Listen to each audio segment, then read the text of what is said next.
반갑습니다. 자, 엔비골드 김태윤 매니저입니다. 자, 오늘도 목표가 또 4종목 달성을 해서 이제 어제 6종목, 오늘 또 4종목 달성을 했는데요. 가뜩이나 제가 또 말이 빠르거든요. 예, 말이 빠른데 오늘도 빠를 것 같습니다. 좀 집중을 하셔야 될 것 같고, 대신에 이제 시장을 간단하게 한 30초 정도 빠르게 말씀을 좀 드려볼게요.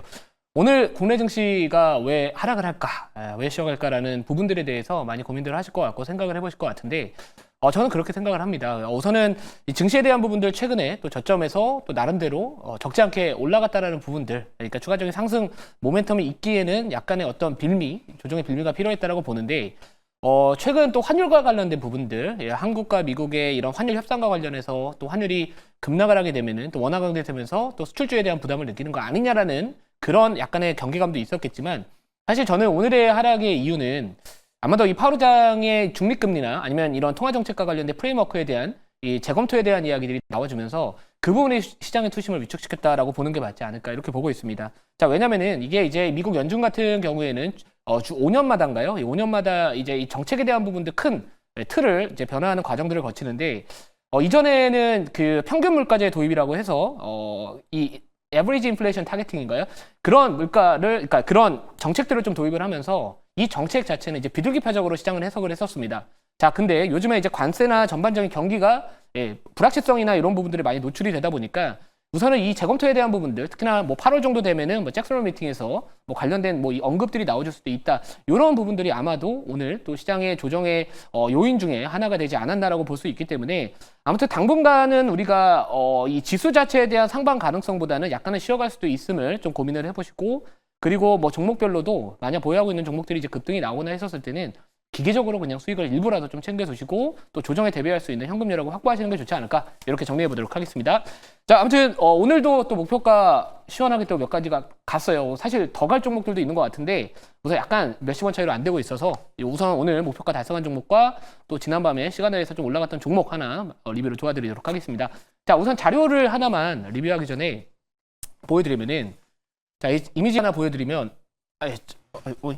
이미지 그 전 거 보여주시면은, 제가 요거를 좀 보여드리려고 했던 부분들이 뭐냐면, 자, 오늘 이제 국가 첨단 전략기술 지정이 됐다라고 하면서 이제 휴머노이드 로봇과 관련된 구동기 쪽 관련해서 10년 내 8경 시장으로 성장한다라는 부분들이 이야기가 나왔습니다. 제가 4월달 한 중반부터 이제 로봇주들 미리 보셔야 된다, 미리 선점을 하셔야 5월달에 우리가 수익 낼 수 있는 기회를 얻을 것이다라고 하면서, 특히나 우리나라 로봇 기업들 중에서는 저는 이 액추에이터 쪽, 이 휴머노이드로 넘어가면서 제일 큰 수혜를 받을 수 있는 이 핵심 부품이라고 할 수 있는 이 액추에이터와 관련된 기업들을 주목을 하자라고 말씀을 드렸었고요.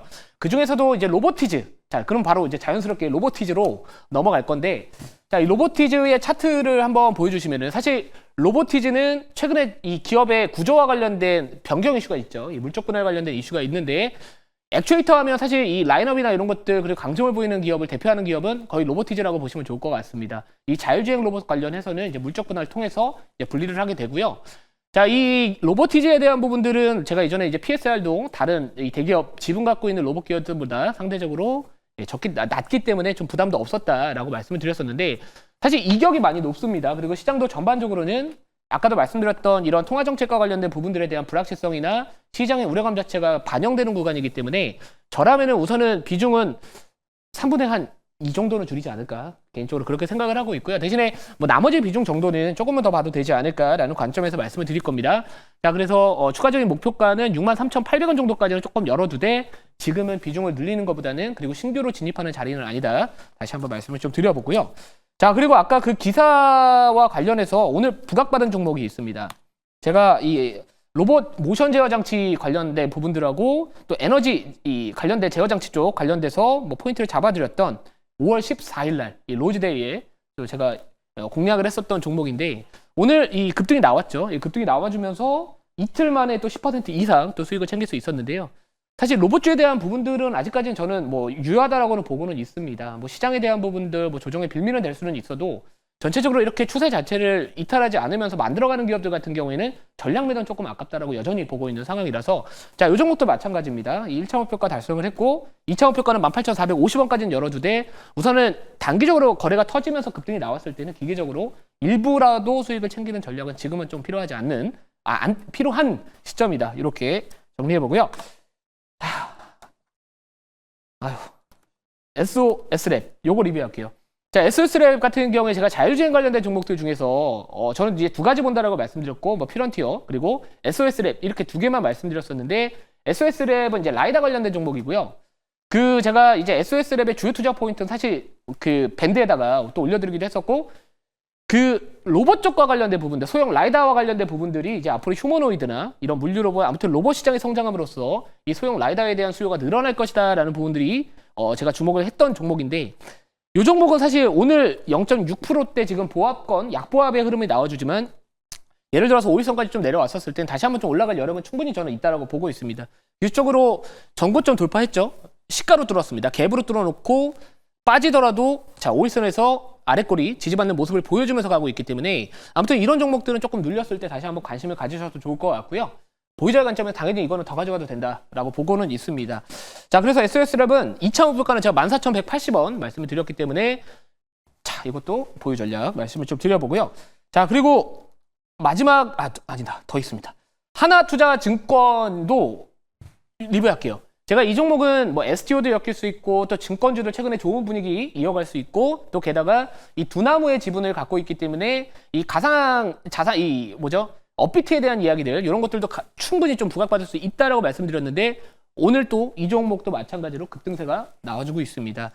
지금 달리는 말이기 때문에 우선 이 종목은 비중은 조금 줄여도 나쁘지는 않다라고 보는 거고요. 그러니까 시장 자체가 저는 약간은 조금은 부담스러운 단기적인 위치에 있기 때문에 뭐 수익은 조금은 챙겨두셔도 나쁘지 않다라고 보고 있고요. 4,250원까지는 그래도 목표가는 조금 일부 비중은 열어두고 대응하자, 이렇게 말씀을 드리도록 하겠습니다. 자, 마지막입니다. 드디어 마지막이고, 요거는 목표가 달성 안 한 종목이고요.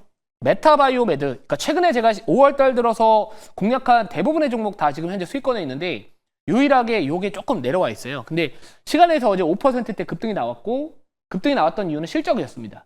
자, 근데 이 종목의 주요 투자 포인트는 생분해성 봉합사라는, 어떻게 보면 수술할 때 쓰이는 그 실 같은 건데 몸에서 자연스럽게 녹는 실이다. 근데 이거는 뭐 미용 쪽이나 아니면은 일반 수술에도 많이 수요가 급격하게 늘어나면서, 이 글로벌 수요가 증가하면서 지금 이 생산 시설 자체가 풀캡화임에도 불구하고 풀캡하고요. 그래서 증설을 하고 있다. 자, 그리고 최근에 한번 이렇게 조정이 나왔던 거는 이 FI, 이 재무적 투자자들이 전환 청구권 행사 공시가 이틀 연속 5월 8일날, 5월 9일날 나와주면서 이 부분에 대한 부분들이 좀 있었지만, 저는 이 기업은 충분히 다시 한번 눌렸다 올라갈 수 있다라고 보고 있기 때문에 뭐 보유자의 관점에서는 괜찮다, 지금도 나쁘지는 않다, 이렇게 정리해 드릴게요. 뭐 실적에 대한 부분도 앞으로 좀 기대해 볼 만한 기업이지 않을까, 이렇게 말씀을 드려보도록 하겠습니다. 자, 이제 끝났습니다. 자, 그러면 오늘은 제가 이제 또 어떤 종목을 편입을 할까 고민을 많이 했는데, 그래도 오늘 시장에서 살아남는 키워드 두 가지에 부합하는 종목입니다. 자, 오늘 방산 강하죠? 로봇 강합니다. 자, 그러면 이 종목이 엮일 수 있다. 현재가 15,370원, 종목명은 삼현이라는 기업입니다. 자, 삼현이라는 기업은 사실 TV방송 꾸준히 보신 분들은 많은 전문가분들이나 그죠? 강조를 드리는 종목인데, 자, 이 종목 같은 경우에는 또 오늘도 어떤 이슈가 좀 있었냐면은 AI 로봇 기업 케이스랩에 대한 이 지분을 61% 인수를 했다라는 부분들도 있는데요. 자, 이 기업은 어떻게 보면 이전에는 약간의 제조 쪽에 대한 부분들만 주목을 했던 기업이라면은, 이제는 AI 자율주행 로봇과 관련된 융합 기업으로 재도약을 시작을 하고 있다라는 부분들이 또 부각받을 수 있다라고 보시면 좋을 것 같습니다. 자, 요거 한번 제가 이미지 자료를 준비를 했거든요. 이미지 자료를 준비를 했는데, 자, 이미지 자료 한번 보여주시면은, 자, 우선은 저는 항상 어떤 종목을 선택을 했었을 때 시장의 흐름에 맞냐 틀리냐, 그 키워드에 부합하냐 아니냐를 먼저 판단을 합니다. 자, 유럽 증시가 방산주 급증에 힘입어 일제히 올랐다라는 이슈가 나왔고, 자, 오늘 우리나라 이 방산 관련된 기업들도 마찬가지로 또 시장이 약간 또 조정을 받을 때는 이 방산주나 뭐 조선주나 전반적으로 이쪽 섹터들이 강한 모습을 보여주고 있는데요. 자, 독일의 새 외무장관이 나토의 유럽 동맹국들에게 도널드 트럼프 미국 대통령이 강력히 주장하고 있는 GDP 대비 5% 국방비 지출을 지지한다고 밝히면서, 자, 뭐 라인메탈과 같은 그런 기업들의 주가가 또 최근에 다시 한번 또 강한 모습을 보여주고는 있습니다. 자, 다음 자료 볼게요. 그래서 우선은 방산 쪽에 대한 키워드도 한번 종목들을 좀 찾아봤던 부분들이 좀 있고요. 자, 그리고 이제 사면은 아까도 말씀드렸던 AI 로봇 기업인 케이스랩 인수를 하면서, 자, 로봇과 방산 사업에 대한 확장, 그러니까 요즘 로봇도 시장에서 상당히 핫한 모습을 보여주고 있고, 그리고 방산도 마찬가지로 이쪽 사업에 대한 부분들까지도 반사이익을 좀 얻을 수 있는 기업이기 때문에, 이왕이면 하나보다는 둘이 낫고 둘보다는 셋이 낫고 셋보다는 넷이 많습니다.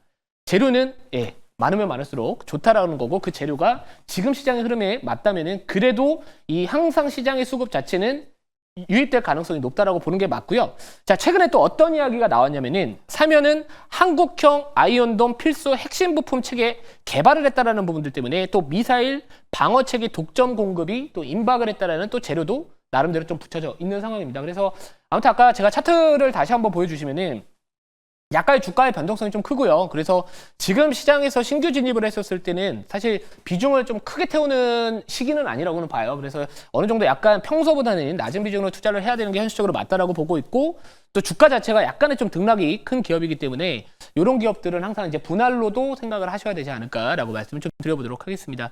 자, 이 가격대 한 16,000원대 정도가 아마도 기술적인 저항 라인대가 될 가능성이 높고요. 만약에 돌파 나와주면은 추가적인 라인대의 이 상승 여력에 대한 부분들은 어느 정도 좀 가능성이 있으니까, 아무튼 이 기업의 본질적인 가치나 전반적인 이 틀 자체가 변화하고 있는 과정이 있다라고 보시고 접근해 보시면 좋은 종목이다. 이렇게 말씀을 드려보도록 하겠습니다. 자, 가격 전략 바로 말씀을 드리면은, 자, 목표가는 17,450원. 우선 16,000원 라인대 돌파한다라고 우선은 가능성은 좀 열어두고요. 손절가는 12,000원 좀 말씀을 드려볼게요. 왜냐하면 주가 변동성이 좀 클 수 있기 때문에 우선은 약간은 뭐 목표가도 살짝은 높여서 놨지만 손절의 폭도 조금은 분할로 들어갈 거 생각해서 이렇게 12,000원으로 잡아보도록 하겠습니다. 자, 오늘 공개 방송은 없고요. 제가 아마도 일요일 날 오후에 할 것 같거든요. 그거와 관련된 자세한 내용, 뭐 로봇이나 아니면 바이오나 제가 생각하는 첨단 산업, 또 위자료 있죠. 요즘에 제가 신조어 억지로 밀어붙이고 있는데 위성통신, 자율주행, 로봇, 그리고 제약바이오까지 제가 또 주말 동안 많이 정리해서 일요일 날 공개 방송에서 말씀드리도록 하겠습니다. 감사합니다.